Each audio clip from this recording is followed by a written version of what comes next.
Allahu, Allahu, Allahu, Allah, Allahu, Allahu, Allahu, Allah.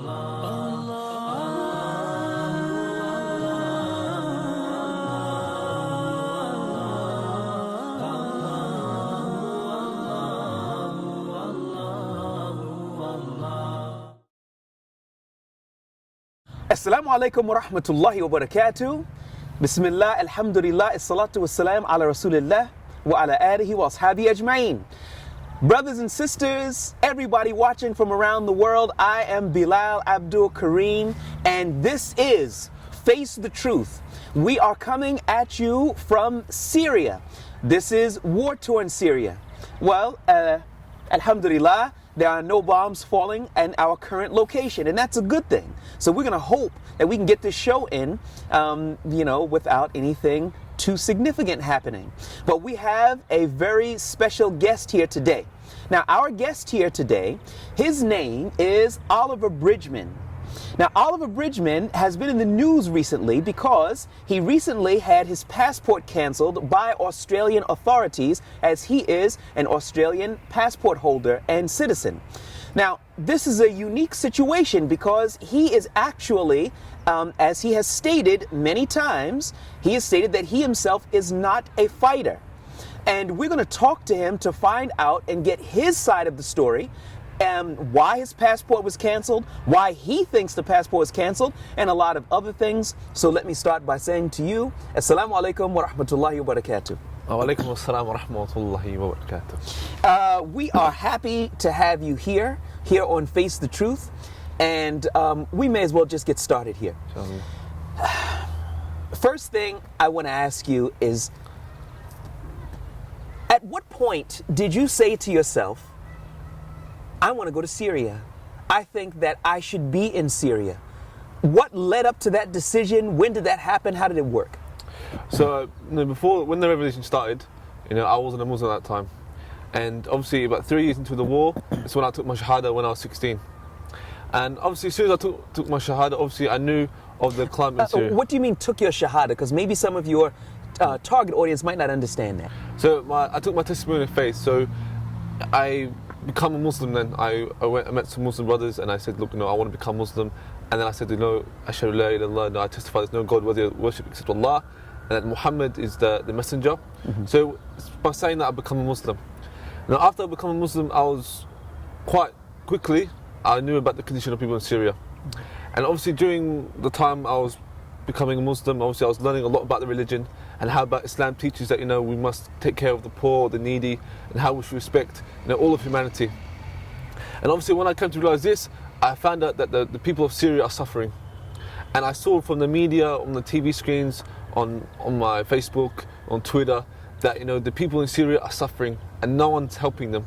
And it's all the talk of the media, but no one's actually making the effort to go help deliver aid to these people. We see horrific images of people in tents, in poor conditions. We have people drinking dirty water, people starving, skinny. And I thought to myself, look, I have a duty to these people. I must go over there and I must do my bit. Because I saw that the people that had authority, the people who were able to do it, weren't doing it. Mm-hmm. So I thought, look, I have to step up here. And if I don't step up, no one else is going to step up, and these people will continue to suffer. Now, when you saw the suffering on TV, and you actually came to Syria and you saw it for yourself, was there a disparity? Is it what you thought? Was it less? Was it more, or what? So when I crossed the border, I thought I was going to run into a battle, in the middle of a battle, something, bombs dropping everywhere like this, It's the final, I think we all did. Yeah, I was so scared, am I going to get kidnapped or am I going to get shot just crossing over? Mm-hmm. And as soon as I got there, it was dead quiet, everyone's just doing their daily thing, and I was like, what's this? Are you sure this is Syria, You sure I'm not still in Turkey? And obviously, when I come to Syria, I think the first time I got here, I was in the back of an ambulance and I was looking outside the window, and it was amazing. It was so beautiful, so quiet, so peaceful, and people were just getting on with their daily lives. And I think one of the image that stuck in my head is when I come in, is the refugee camps here. SubhanAllah, people living in tents, You know, the conditions of the people, it smelt, it was dirty, you know, it was during winter time as well, it was very cold, and you know, it's fun to seeing, you know, smiles on their faces still, you know. That was a big shock for me, and I wasn't really expecting that. Now, people have been watching on TV things that have been going on here in Syria. But do you really think that people around the world actually get it? Do you think that they adequately understand the magnitude of the suffering of the Syrian people? You know, from my experience from the media, you know, they kind of like to focus on a few things, you know, not the wider aspect. You know, if you listen to the media, you wouldn't be able to get the true picture of Syria. You know, I find it that since I've been here, all the time I've been here, I've seen a picture that, you know, not many people would see from the outside. You know, I always get messages from people, you know, I hope you're staying safe, you know, I hope you're not getting kidnapped. And, you know, I'm like, you know, I just walk down to the shop, got Pepsi and come back, you know, like nothing happened to me, I didn't get shot or anything like that, you know. You know, I walk around Syria, you know, with my thong, my flip-flops on, you know, singlet, you know, like this. But people don't understand this. And obviously, yes, there's a war going on in the middle of Syria, and obviously it's quite bad, and a lot of people are dying. But obviously, I think the response from the outside media is that, you know, there's a lot of things that go unnoticed. You know, we're talking about hospitals being bombed, the schools being bombed, and yes, they are documented, but they're not really portrayed as much as, you know, as the magnitude of the situation here. You know, we're talking about, you know, hundreds of kids, you know, dying every week from, you know, schools being blown up. We talk about, you know, drone strikes as well. You know, innocent people being killed. You know, there's no documentation this to the media. You know, so obviously, I think that the outside world only have one picture, and that obviously it's just death and destruction, and it's all bad here, and it's dangerous, stuff like that. But obviously, there's a beautiful side to Syria, and the people here are beautiful. You know, not everyone here is a terrorist. Not everyone's angry. Not everyone wants to kill me. You know, some of the people that I've met are very hospitable to me. You know, they love me. You know, they'll do anything for me. And you know, and subhanallah, this is something great. And I wish that people from the outside would understand this. There's a saying that I came across, must have been about 2 or 3 days ago. And I have to research it for who exactly said it. And they said, the most dangerous aspect or the most dangerous thing confronting Western security is to paint all of the Muslims with one brush. What do you think about this statement? You know, obviously, at the moment, the Muslims get a really hard time in the media. You know, we're talking about people saying that, you know, all of us are mass murdering killers, and that we want to kill everyone, you know, stuff like this. And, you know, being in Syria, probably where, you know, the Western world would think all these bad people, or the majority of the public would think all the bad people are here. You know, I feel so safe here. Even if I wasn't a Muslim, I would feel so safe here, walking around the streets here. You know, not once do I get harassed by, you know, any of these groups saying, you know, look, what are you doing, you know, like, these guys, you know, these guys are human, yeah, and some of them, especially the people, the normal civilians, you know, alhamdulillah, every time I see them, they have a smile on their face, and, you know, in spite of everything going on. In spite of everything going on, you know, we're talking about some guys, yesterday, his kid just got killed, and he's still able to come up to me, give me a smile, and, you know, you know, alhamdulillah, you know, it's a beautiful thing to do, and, you know, Muslims here, you know, especially here, you know, despite all that's going through with the death, you know, the houses being destroyed, and even the refugee camps, you know, we were talking about people who used to live in mansions, you know, who used to have wealth, used to have everything, and overnight, you know, they were living in a tent, you know, and nowhere to go. Are you a fighter? No, I'm not a fighter, no. What exactly is your role here in Syria? What is it that you do? So for me, the work that I do, I work with an organisation called Live Updates from Syria, and our main projects is helping the people in the refugee camps. Now, we sponsor schools, we give out aid boxes, we have youth activities. Now, we run a lot of programs that hopefully benefit the people for the future generations as well. Our main focus as an organisation is focusing on the children and the young groups, like the people, like the young man and the woman. We think this is important because once the war's over, these people are going to be the future. And because of the war, a lot of kids haven't been going to school, a lot of people have been displaced. And obviously when the war is hopefully finished, inshallah, we will have something that, you know, we have produced to make Syria step forward and, you know, rebuild as quickly as possible. Are you sympathetic to fighters? You know, this is a tough question, because we are talking about a dictatorship, Bashar, who has slaughtered over 200,000 people and displaced millions of people. Now this guy, he has no mercy at all. Now we're talking about, he is targeting schools and hospitals, and deliberately. Now we have barrel bombs falling in marketplaces. We have markets that only happen one time a week for a few hours, and coincidentally barrel bombs start falling at that time. I know his agenda, and he knows exactly what's happening. We have Syrians here. He has spies on the grounds, the rebel sides, and they're pinpointing their targets. And we're talking about people, young men like my age, who have just seen their sister or their mother being raped in the prisons, or their cousins have just been killed. They come home one day after a hard day's work, and they see that their sister has lost her leg, or his brother, 6-year-old brother, has just been killed because the barrel bomb has hit his skull. And now, could I say to him, look, you just have to stay here, be patient, just chill at home, yeah?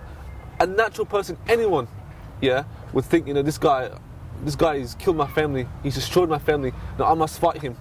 And these people fighting for the regime, these people, they have no mercy at all. They are like the prisons, what they do in the prisons. I've spoken to people who've come out of the prisons, people who used to be part of the army who left because they torture, they rape, girls come out pregnant. This is disgusting. And a lot of these people have a natural hate for this person. And I don't blame them. I really don't blame them. If I was in that situation, if I was in Australia and my government was murdering my family, murdering my friends, would I say that I would sit here at home and just watch TV, or would I go out there and try and make a difference and try and end this dictatorship? And I said I would do that. Why do you think that the Australian government is targeting you? Because in all respects, they are targeting you. In the respect that they have canceled your passport, and they've issued a warrant for your arrest, purportedly because they believe or they feel that you came over with the intent to commit violent acts. So why do you think that they're targeting you? I myself have seen your Facebook page. I haven't seen any military activity on it. Why do you think that they're targeting you? Obviously, one of the claims why they cancelled my passport and issued a arrest warrant is because they believed I was going to participate in politically motivated violence. So they thought I was going to engage in fighting or terrorism. Now, since day one, since I arrived here, I've been strictly doing aid work. I've been documenting as well, and also without documenting, I've been out. My daily activity is going out to the refugee camps or visiting people who have lost family members and trying my best to support them, how we can support them with limited funds that we have here in Syria. Now, saying that the Australian government has, stated this stuff with no absolute evidence, they haven't produced any evidence to me. They've cancelled my passport and issued a arrest warrant in the space of 2 weeks. While we have cases, of other Australians, especially in my area, non-Muslims who are being fighting for the Kurdish fighters, who have links with the PKK, which is a proscribed terrorist organisation, and which have just been recently performing terrorist acts in the city of Turkey, killing innocent people. These people are allowed to come home and allowed to walk free with gaining military experiences, learning how to make bombs, all this stuff, which I haven't learnt or done or have no intention of learning, and I'm facing an arrest warrant and possibly jail time for helping the people here in Syria. But why do you think that there seems, some people would say, that there are two sets of rule books? Now, I personally believe that this is because, I'm a Muslim. Because of my Islamic faith, there's a stereotypical type that everyone in Syria is a terrorist. I have said I'm not a terrorist. I haven't been doing any terrorist activities. I genuinely believe this is an attack on Muslims, because there are a lot of great Muslims here who are doing a lot for the people here in Syria, and they just get discredited all the time by their governments. We have issues like Tox, my boss, whose daughter was denied a passport from the UK, and like me as well, I've been arrested for it and my passport being cancelled, and I believe that if I wasn't a Muslim, that this wouldn't be the case, I would be classed as a hero by the Australian government as well, and by the people as well. But because of the situation, I'm a Muslim. Maybe I have a beard. This is sadly the case that I believe, and there's strong evidence to believe that it's because I'm a Muslim. A lot of the rhetoric that comes out of Western governments is all focused on fighting ISIS, fighting ISIS, fighting ISIS. But it always seems to have a different tone when it comes to fighting the person who international organizations have documented at least 250,000 people. And myself, I've been here for quite some time. And I could say, in all honesty, that I don't know of any of those who were killed that I was there personally to see, that were documented. Yeah. They went straight from the rubble of a building straight to the graveyard, and nobody counting. So my count is significantly higher than 250,000. I would say that it's at least 500,000 or 600,000.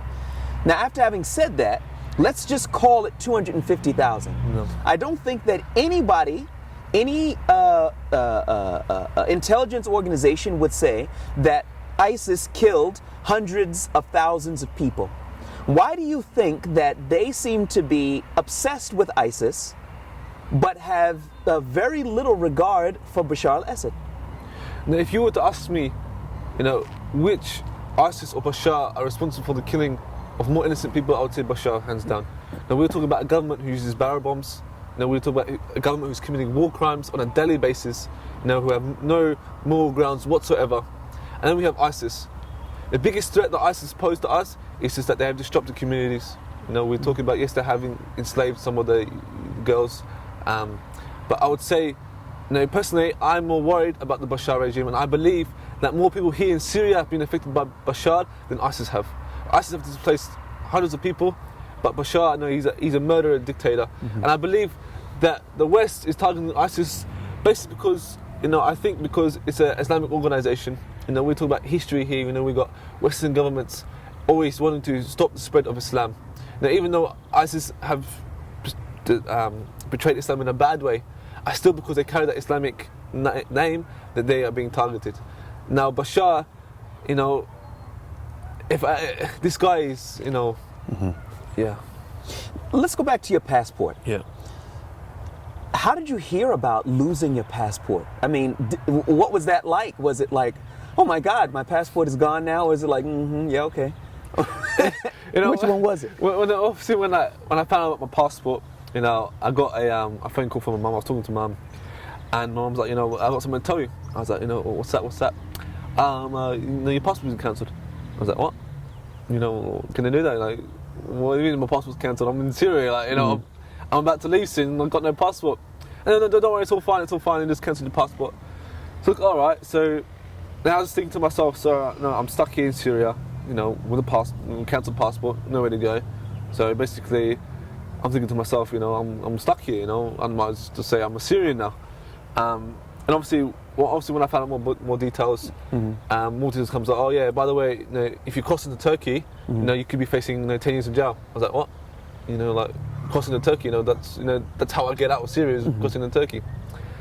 And he said, don't do that yet, just wait until we sort this. Okay, I was like, okay, so basically I was thinking, on my days, if it kicks off tomorrow, I'm stuck in my house, I've got nowhere to run, I can't run away keep running back from Syria, But wait a minute, was it really that matter of factly, hey mom, how you doing? Oh, I'm just fine, Ali, or whatever she calls you. It's like, so what's going on? Oh, nothing much over here, just that you casted your passport. I think was it like that? It was like because obviously my parents are trying to be very positive about it. That they obviously they knew if they told me that I was going to be like feel down about it, I'd be like But I think there was a discussion about if they were going to tell me or not. But I think once they found out if they didn't tell me and I do leave and I could be in jail, they said okay, we tell them. And it was very casual. It was a very casual conversation. I was like, okay, so that's that. Alhamdulillah. That's the will of God. So I could imagine this because of course I have kids myself. Yeah. So I'm just like, hey son, how you doing? Yeah, everything's fine and all. Hey, you know what? Dog died yesterday. I said, really, dog died? Okay, nah, that's all right. Yeah, I had to cancel your passport too. Yeah. I said, really? No big deal. You don't need it. Oh, incidentally, if you try to cross the border, it's 10 years in jail. So anyway, I'll talk to you next week. Yeah. It's just I think they're trying to keep the positive mood up because obviously at that time I was planning to go home. Okay. And I thought if they'll be negative about it, the way they told me, then obviously it would stop me from thinking of going home. But obviously the time has passed.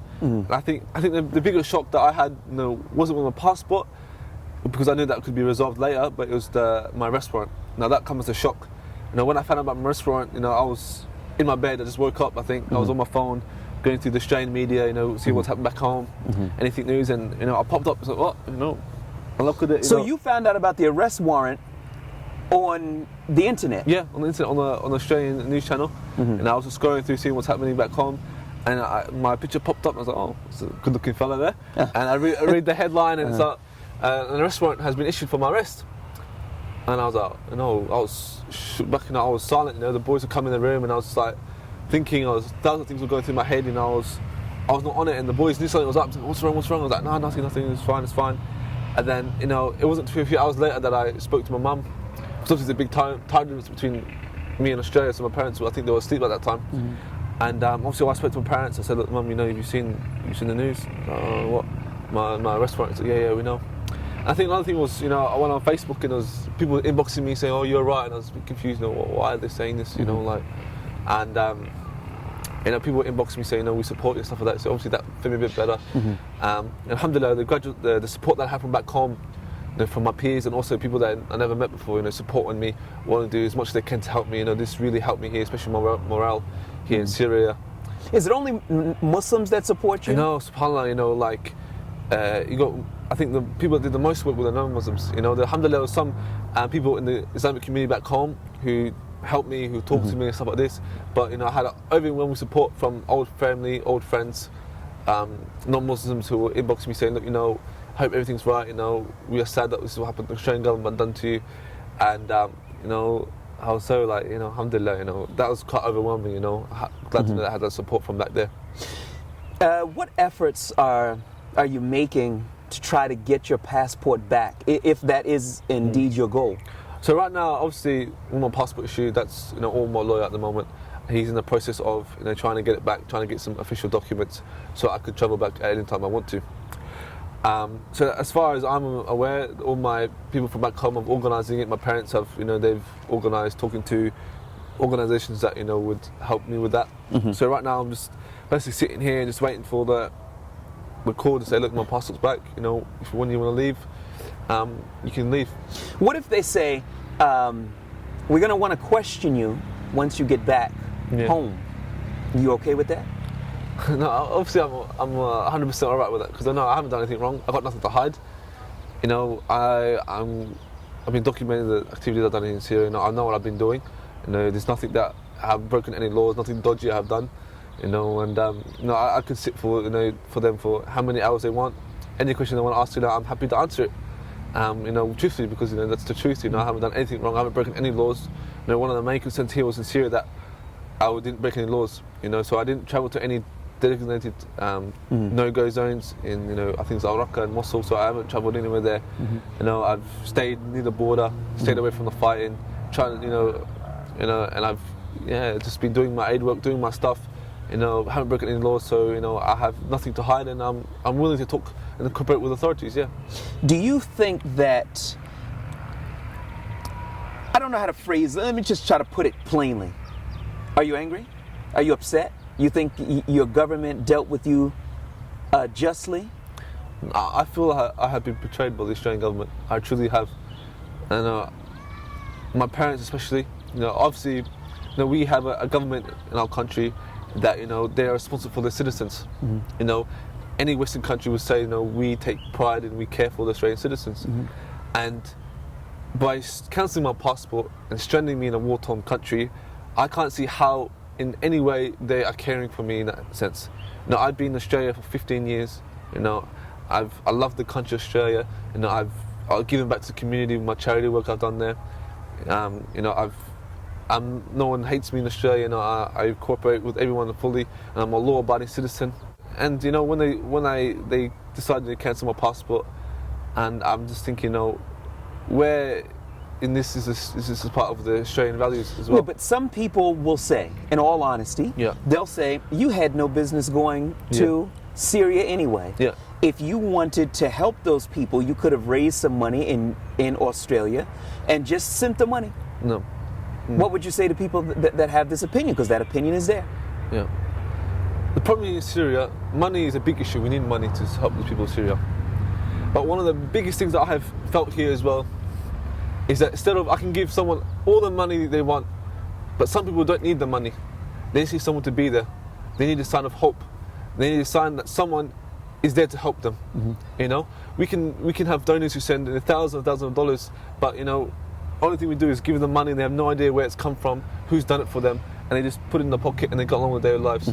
You know, the role that I have here and the role that all of our workers here, especially the ones from Europe and outside Syria, you know, we go visit the families, yeah, especially the old people and the children.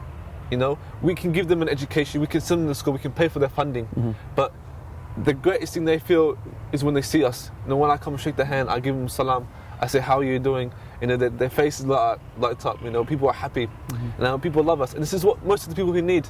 They need someone there, a sign of hope for them.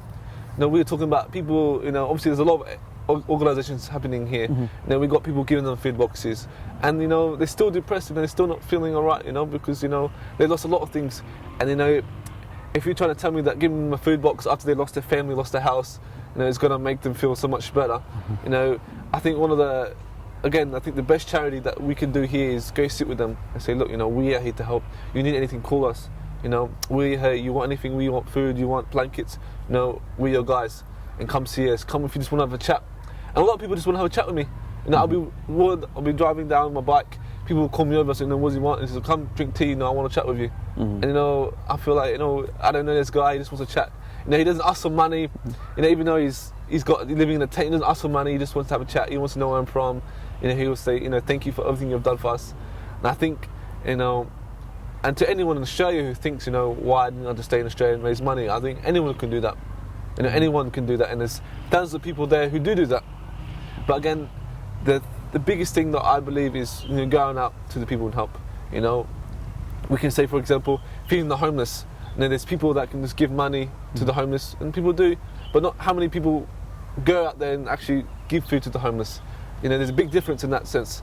Right. And because obviously, when you actually do that, you actually make an effort, you're making a sacrifice. Now, anyone can just give money, but being going out your way, you know, for example, you might be going out with your friends one night and like, no, I've got to go to the park, feed the homeless. And this takes more of a sacrifice. And it's more rewarding for me as well.